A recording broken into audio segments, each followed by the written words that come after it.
Baik, saya ingin minta tanggapan dari Pak Alois. Pak Alois, jadi kalau berdasarkan hasil dari persidangan ya, kita ikuti beberapa hari persidangan klien Anda, ada pengakuan atau saksi yang dihadirkan atau ahli yang dihadirkan dalam hal ini, ahli forensik dalam hal ini Pak Reza Indragiri. Dan dari pernyataannya menyebutkan ahli psikologi forensik, dan dalam pernyataannya menyebutkan bahwa dalam hasil visum forensik di tahun 2016 saat kejadian itu terjadi, Vina maupun Eki itu meninggal tidak wajar dan tidak disebutkan karena pembunuhan. Saya ingin minta tanggapan dulu dari Pak Alois. Jadi gini Mbak, berkaitan dengan hasil visum, ya memang menyatakan bahwa korban meninggal tidak wajar. Nah, pengertian tidak wajar di sini itu kan ada beberapa sebab. Yang satu di dalam visum itu dinyatakan bahwa retak tungkai atas tengkorak apa segala macam dalam kurung salah satu penyebab kematian. Terus satu lagi ada di bagian dada yang mana tulang rusuk menekan ini, dan itu juga di dalam kurung juga itu adalah salah satu penyebab kematian. Jadi di sini dokter tidak bisa menyimpulkan bahwa penyebab kematian itu karena retaknya atau pecahnya kepala atau karena benturan yang ada di dada.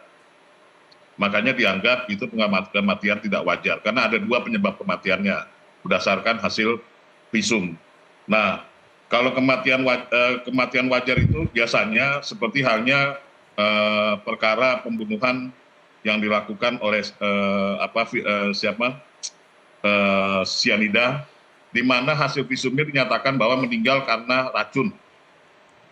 Nah, jadi kalau dalam perkara ini kematian tidak wajar ini justru penyidik harusnya mencari ketidakwajarannya di mana, kan gitu. Apa penyebab kematiannya?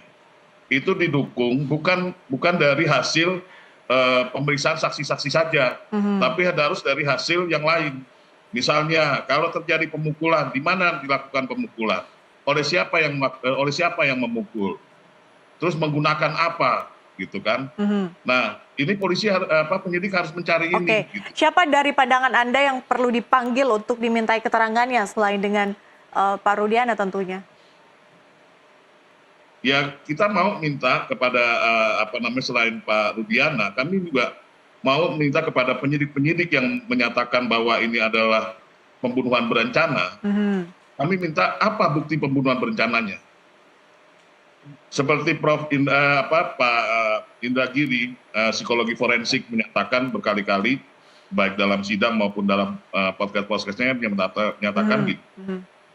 Bahwa ada memang hasil forensik berkaitan dengan percakapan telepon. Tetapi percakapan telepon itu tidak ada hubungannya dengan perkara ini.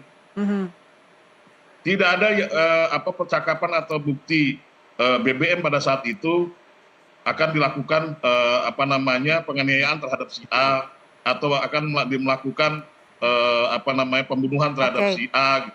Itu tidak ada. Baik.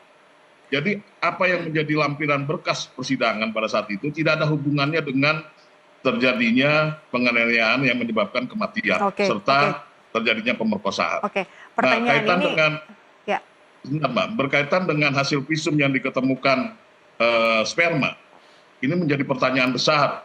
Masyarakat akan bertanya, menurut Bu Elsa, dokter yang menangani dokter profesional, dokter hebat, kenapa sperma yang diketemukan ini tidak disimpan atau tidak dicari? Ini DNA siapa? Kan terpidana-terpidananya sudah ketangkep, tinggal diambil DNA mereka, cocokin. Karena memang itu juga yang tidak terjawab pada tahun 2016 ya, saat penyidikan kasus itu ya. Itu sperma siapa juga tidak diketahui pada saat itu. Iya, jangan bilang hanya ada sperma, tapi sperma itu tidak diambil untuk diidentifikasi.